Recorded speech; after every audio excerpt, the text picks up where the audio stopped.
this is Daisy Gray with Sognia, and I am here to talk to you about how to prepare Kush stem for making Kush stem tea. What you'll need is your Kush stem, a cup of boiling hot water, and a tea strainer.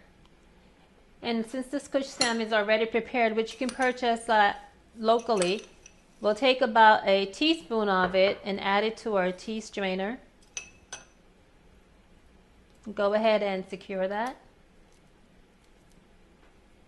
And we will dip it in our cup of boiling hot water, and we'll just let it sit here for about 2 minutes.